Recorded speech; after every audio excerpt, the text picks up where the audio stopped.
We're back. We're back in again. We're in a lovely spot. Here we are on the edge of outer suburbs Melbourne, where the rural ends and the country starts. The edge out of the here. valley.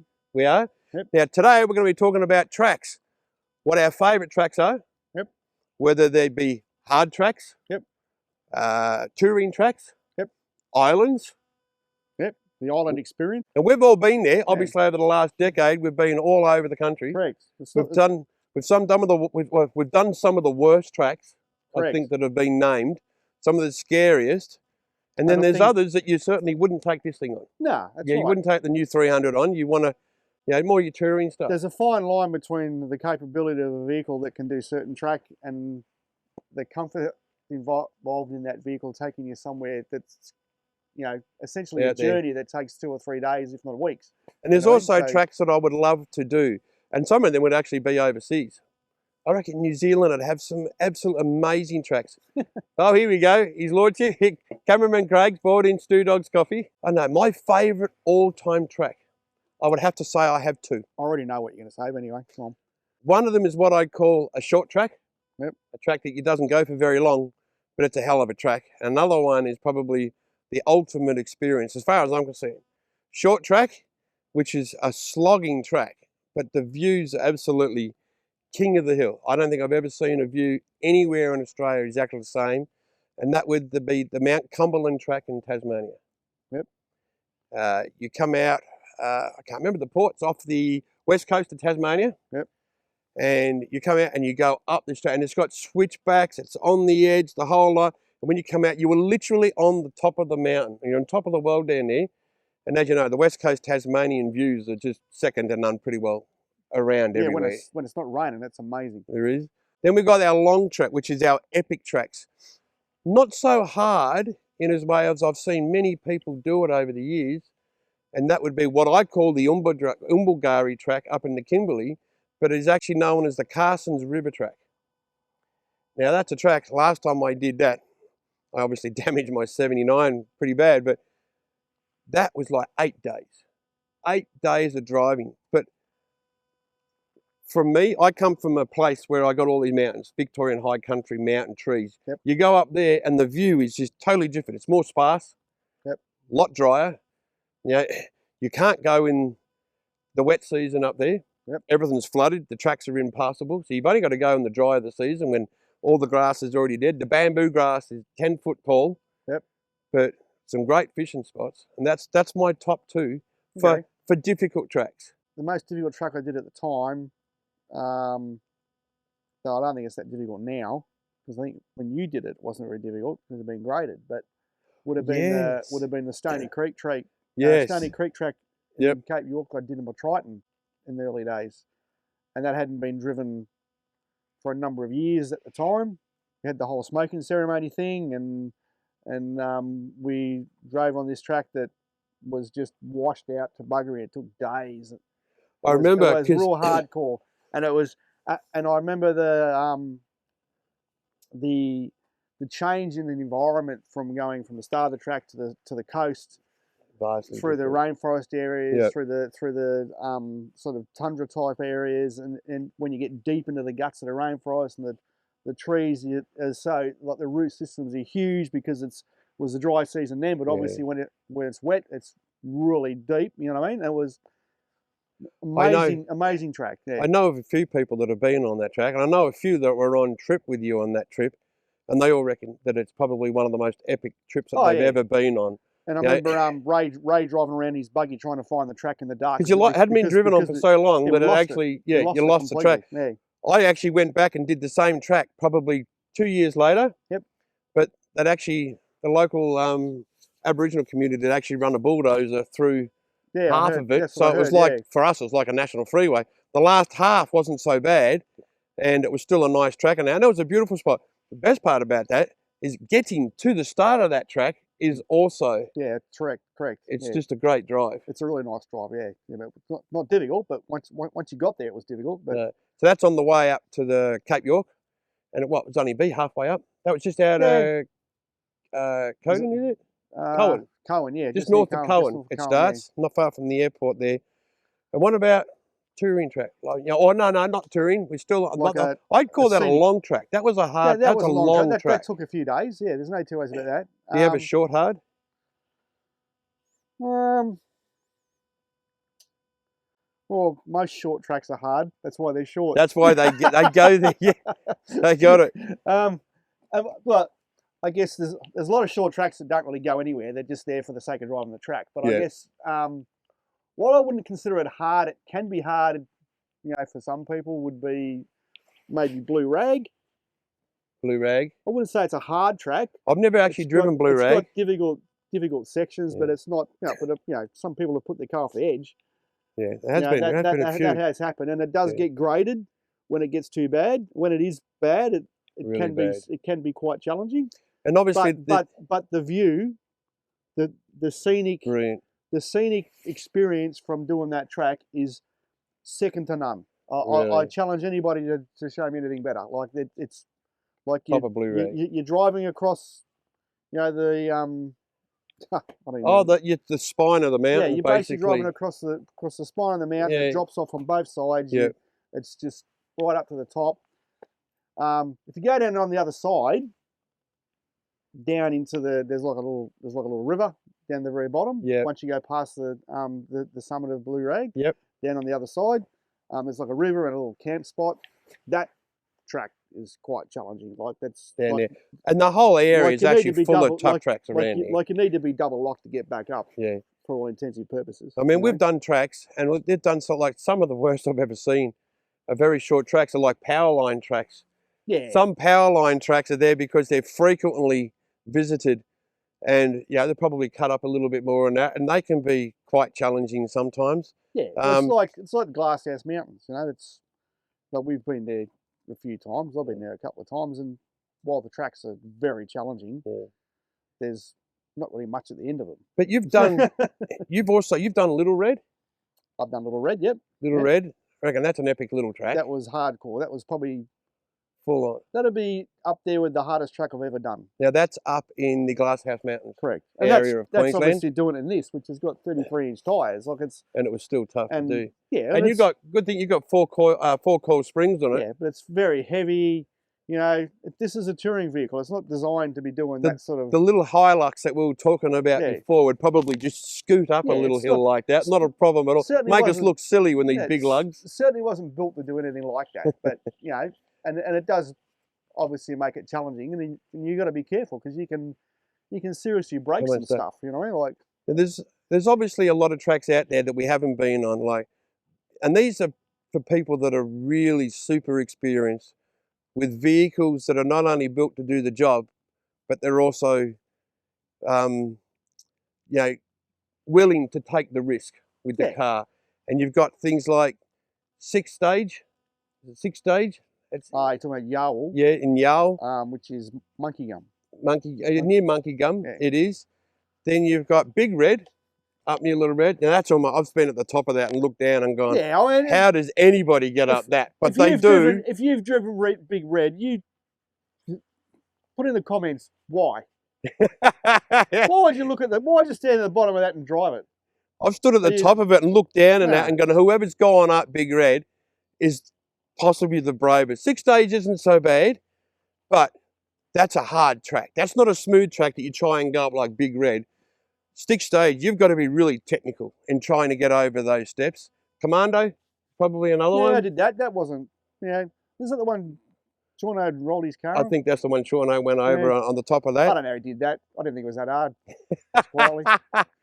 I think what it was is that he was just caught out. I think what it was is he was driving a piece of shit old 60 series. That, no suspension and it went over. That's probably more what it was. Jeez. What about... I think the best of the best touring tracks. These are ones that Mum, Dad, the kids can do and absolutely enjoy it. Well, I don't think you can go past the Simpson Desert crossing. I've never done that. I've wanted to do the Simpson Desert for so many times.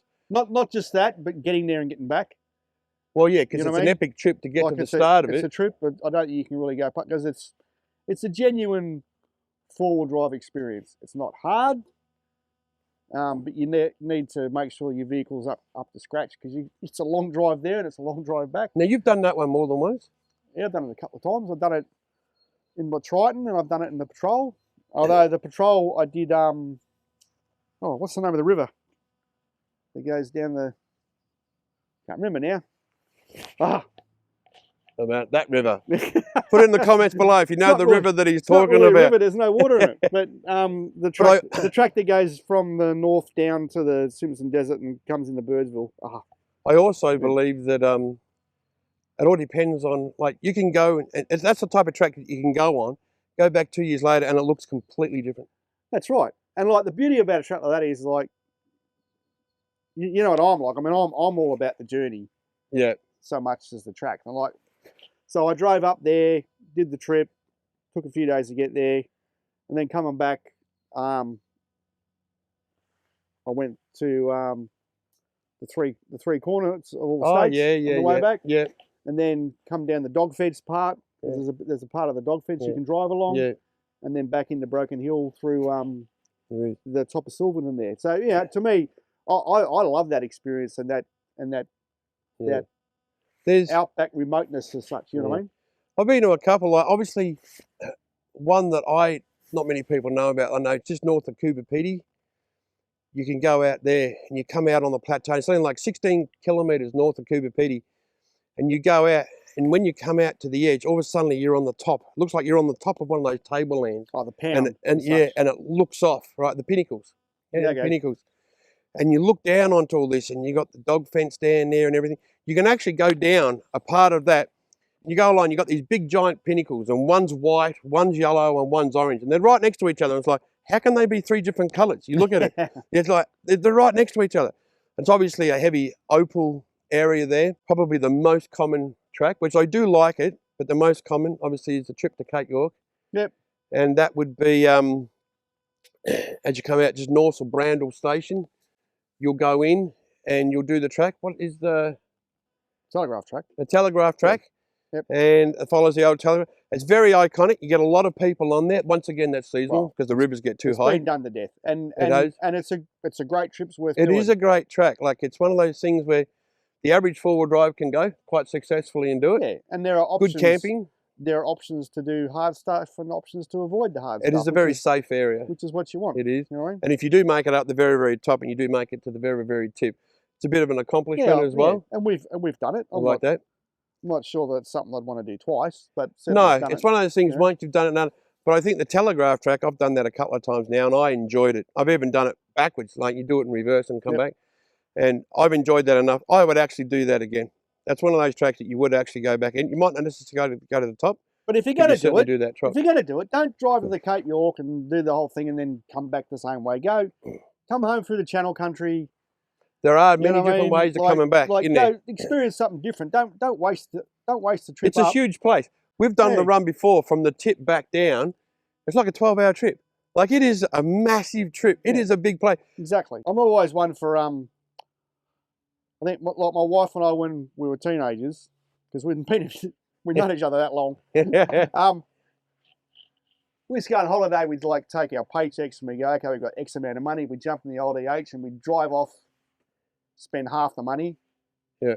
Once we got through half of it, we'd turn around and come home and spend the other half, but never come back the same way. That's how you get to know different parts of the country in Victoria or whatever. Yeah. You know, and I still do the same thing now. And I say to people, like, if you're going to go on a trip and you're going to go to wherever, whether it be, you're going to go to the Tanami, you're going to go to the Simpson Desert, Cape York, you're going to cross the Nullarbor, whatever you're going to do, try and come back a different way. Don't come back on the same road. It's just you're wasting the opportunity to experience something else. You know, and the Tanami is one of those tracks. The Tanami is a massive track. That goes just north of Alice Springs and comes out near Halls Creek, up in the Kimberley, up in northern Western Australia. Northwest. Yep. That's an epic track. That's like 2 days of travel. Yeah, well, the Tanami officially is a road, I suppose, isn't it? Like, it is a road, but it's an epic road. A lot of people doing it, but it's one of those. You can catch it at its best, or you can catch it at its worst. I can tell you a story about the Tanami. So, some people do and don't know, but I actually grew up in Alice Springs as a kid, and my father used to work for an Aboriginal mission out west on the Tanami, called Belgo Hills, And we used to drive out there quite a bit because he hated going out in the plane. Yeah. Because he hated the thing. And I remember as a kid, I learned to drive in a brand spanking new XC 351 Auto Ute down the Tanami with a 44 gallon drum of fuel in the back. Well, you'd need it with the 351. I was only like 11, 12 years old or something. And the old man was having a snooze in the passenger seat, and I hit this big patch of bull dust. So how old were you? 11, 12 years 11 old. or 12, and you were doing the night run? No, it was during the day. Oh, during the day? Yeah. And I hit this big patch of bull dust. So being the inexperienced kid I was, and driving an XC Falcon Ute, it launched out of the bull dust across the one side of the road, dropped into the ditch. The other side of the road, dropped into the ditch. Well, this time the old man had woken up and grabbed the steering wheel, and we come to a stop. I remember you telling me once that you hit a termite out on the Tanami. You hit a termite mound that was in the middle of the road. Yeah, because it was, well, it's not so much now, but in those days it was one of those tracks that had the. It's funny because you get the Northern Territory border and it changed because the grader would stop there. And on the western, only maintaining their own bit of land. On the Western Australian side, it was just like two tracks with grass in the middle. And of course, there's this termite mound built up inside inside the grass. Yeah. And being the XC Falcon wasn't a four-wheel drive, it was pretty low. They just smacked this termite mound and crushed the pickup feed and the sump, and the motor launched itself about 50 k's later. No, but back then, that would have been no sat phones back then, no mobile phones back then. No, and given the fact that the termite mound had grown enough so you could hit it, not a lot of traffic. No, that's right. So we used to run a depot in Alice Springs to take stuff out there. Yeah. So they knew we were coming. So Dad would be on the radio the day before we left and communicating with them. Yeah. So they know the expectations of when we're turning up. So yeah. when someone doesn't turn up, they go looking for you. And the plane would come out occasionally, so they'd just fly across the road and say, "Oh yeah, there they are, they're here." And, stuck again. He's hit something else. someone had come out and get you or whatever. So yeah, it was. Well, that was good. Fun days back then. And it's changed quite a lot over the years. And I mean, you go back, you look at the old days of the Malcolm Douglas, and when they used to do the telegraph track and stuff like that, and the Leyland brothers and all that, when they used to do it. Now it was a completely different track. Like it was an epic trip, like a month just trying to get through. They'd take 10 tyres with them and everything else like that, trying to do it. And then now, it's completely different. But there are some still great tracks out there. What about the islands? You've been on a few islands. Well, Fraser Island's pretty epic. Well, it's pretty much the only island I've been on, to be honest. You haven't been on Moreton? I haven't been on Moreton Island, no. I've done both. I think Fraser has that epic drive all the way up the beach. Then you go up through, was it Nagana Rocks? Yep. And then you can go all the way up to Sandy Point, up the very, very top. And I've done all that, and that's an epic trip. As a stunning island goes, Moreton. Okay. But you can go all the way around pretty much Moreton, and it definitely has a distinctive different east coast and west coast. Yep. And one looks like a tropical beach and everything, and the other one looks like it's a very much a storm-swept beach. The really wide ones that you can almost put 20 cars side by side and go down. Lighthouses and everything. I think the thing about Fraser and probably Moreton Island as well is obviously the challenge to that is the timing and understanding tides and all that sort of stuff. Because you can especially on Fraser, north of Nangana. You can get really stuck, can't you? Yeah. If you're not aware of what's going on. Every year, I mean, there's Facebook pages dedicated to just trying to get onto the barge at Fraser Island. Like, what's it called? I can't remember what it's called now, but I'm sure that there's something out. I can't remember what it's called. What's that? Inskip. Bogged at Inskip Point. Inskip Point. So that's another one. And that's just cars after cars getting stuck, trailers, everything else. Once you get over the other side, though, it's actually pretty easy driving. But you do have to watch your tides. You do have to watch the weather. We went there. Well, we've both been there in a storm. I went up there and they had big water spouts right at the top of that, and I got photos of that, and that was absolutely epic. Yeah, you went there shortly after a cyclone. There was a cyclone supposedly coming in but never turned up. But look what it did, though. Well, they got the edge of it. So yeah, and that was bad enough. And we had to drive and like virtually race the tide. But, yes. So that it was pretty hectic. But at the same time, I didn't. There's. Let's not kid ourselves. There's a fair bit of smoke and mirrors goes on. Like it was tough and it was challenging, but You know, we It's weren't not in, that bad. but we weren't in danger. Put No, it that way, no. you know what I mean? It's one where the average family can go to both of those islands. Yeah. But they are a bit touristy. That's right. So if you don't like being around a lot of people or a bit of a tourist destination, unfortunately they are the way that they are. But Plenty of backpackers around. there is, especially on Fraser. So tell us your favourite spot. We want to know. In the comments below, we've named just a few. There are hundreds more, and there are people that have been to more corners of this planet than what we've done. Even overseas, you got favourite track. You got Moab and all the different tracks that they do over there. We want to know all the favourite tracks, right?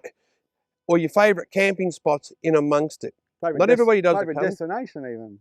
Exactly right. So in the comments below, let us all know. And the reason why we want the comments is not so we all know as well, but the other people that are reading the comments, right? The other viewers, they get to see what everybody else likes and didn't like and what they did. And like we've missed out heaps of stuff because we've got no script. No. And look, let's face it. Like Tasmania's island, we haven't mentioned Lorella Springs, we haven't mentioned... Oh, there's so much. Like millions of places we've been to. And there's Robe. Yeah. It's endless. And the myriad of places in the high country that you can rattle off, you know. It's so big. The one you still want to do. The one track. All right, Craig the cameraman just asked us a question.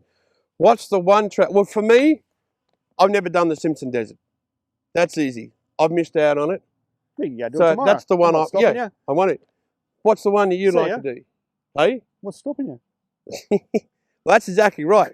Don't let anybody, don't let anything stop you. Just do it. You got to do it. Hey. Yeah, you make your own time and everything like that. What about you? What track that you'd like to do? I'd like to do that Umbulgari track that you've done a couple of times. I haven't done that. So it goes to show. So we've seen each other's videos and that, and obviously we've got to, we like it. But there's a lot of tracks out there that no one knows about. There's a lot of great destinations that go on. You reckon Please Ronnie's let us know. this? I have no idea. Give me a call. Yeah. Yeah. And some of these places that you go to too, you've got to make sure that you get permission too. So we've told you a few. Now you tell us a few. Your favourite spots, where are they? Anywhere in the world. And remember, like, subscribe. We'll see you next time.